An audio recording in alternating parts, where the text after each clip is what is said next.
you a bad parent if you make your kids walk home on their own? Hey, Dan here from Lead with Nature.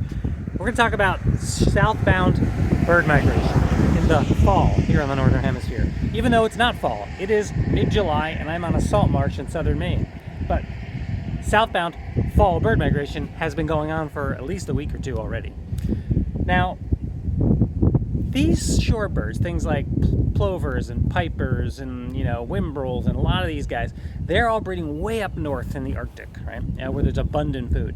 They're up there sometimes as early as May, early mid-May, and they're breeding and then they're turning around and heading back south. In fact, there goes two right over me right now.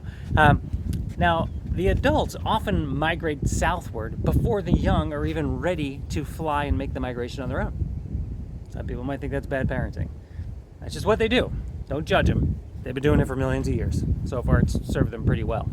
In some species, the adult females will actually leave, head south, and then the next pulse of migration will be the adult males to head south. They'll hang around, help the young a little more, and then they'll leave, and then the young are more or less on their own. And then they will have a pulse of migration, and they will head south later, maybe more like September.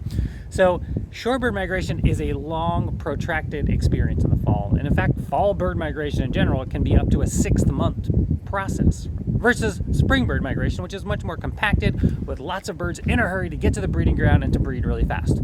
So here on the marsh today we have things like greater yellowlegs, we got willets, and then there's other things. So we got dowitchers and least sandpipers, and then there's some resident birds I'm watching like great egrets and some common terns and least terns. They're all out here too.